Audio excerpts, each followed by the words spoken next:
at least the social and economic system, maybe new faces. But that's done over and over. It takes real genius for Western intellectuals not to perceive it. There literally it's case after case, and it's very rational. It's easy to understand why this is done. And of course, the intellectual classes do their duty. They produce the rhetoric about how much we love democracy and so on. But that's the pattern. And what happened in Tunisia and Egypt is exactly the same. There are a few other cases which had their special properties, Libya and Syria, which we can talk about. But that's the basic pattern. Where does Palestine fit into this?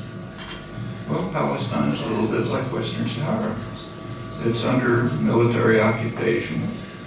The occupation is quite successful from the Western point of view. The U.S. strongly supports it. Europe pretty much supports it. It sort of goes along. Europe does not take an independent role in international affairs, though it could. They chose to follow the United States lead. So no problem. And in fact, things seem well under control. We can describe what's happening, and it will continue to happen unless there is some significant change. And what's happening is that with strong U.S. support and British backing, European backing, Israel is proceeding to do what it wants in the several parts of Palestine. There are separate parts in violation, of course, of the Oslo agreements.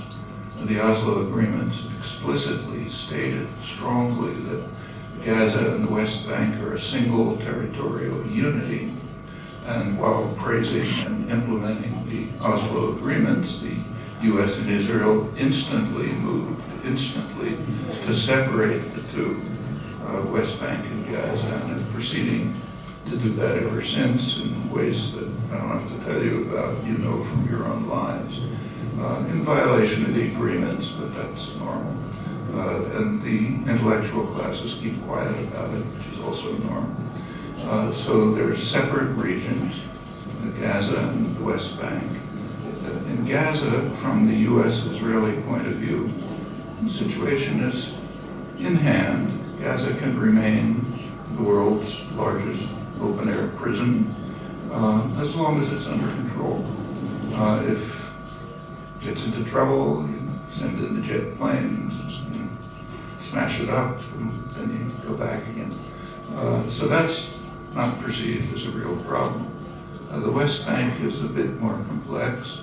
In the West Bank, Israel means really U.S. and Israel, they're working together. They're taking over the territory, the parts of the West Bank that they think are valuable. This is pursuing policies which have been pretty much in effect since 1967. They've had various names over the years. They were called the Alon Plan or the Sharon Plan. Now they're called the Netanyahu Plan. They differ a little, but pretty much the same concept. The basic, it was recognized right in 1967 that this is in violation of international law. There's no serious debate about that. Israel's own legal advisors, including its Attorney General, informed the government that any transfer of population to the West Bank, or of course Gaza, would be in violation of fundamental international law. And Moshe Dayan, who was the defense minister in charge of the territories, and incidentally among Israeli leaders, was the one probably most sympathetic to the Palestinians. He recognized that they have rights, we're infringing on their rights, and so on.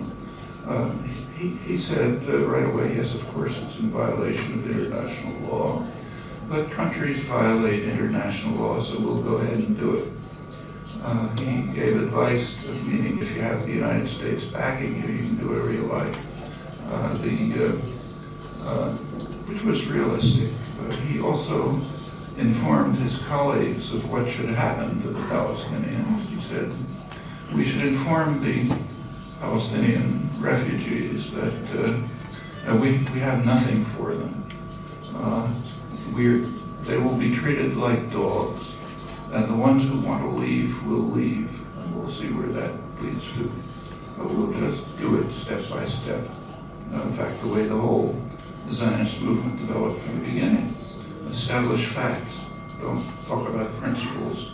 Just establish facts and put up a watchtower and put a fence around it. And pretty soon, if you get away with that, put a couple of houses in, later connected to the electric grid, and pretty soon you've got a settlement. It's been going on for 100 years, and the same policies are applied there. The goals are fairly explicit. Israel will take over, ultimately annex everything to the Israeli side of what's called the separation wall, annexation wall, which snakes through the West Bank. Israel will take over, it has already annexed Greater Jerusalem, big area, much bigger than Jerusalem. They call it Jerusalem. Far bigger than Jerusalem ever was. That was annexed in strict violation of Security Council orders, but again, who cares? So they'll take over Greater Jerusalem, which is, of course, the center of Palestinian cultural, economic, educational life. They'll take over the Jordan Valley, which they're slowly doing quietly, the old way,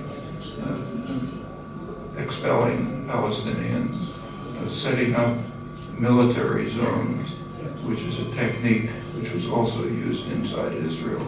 It's a technique to eliminate Palestinian settlement because it's a military zone, and then quietly introduce Jewish settlers there and develop it.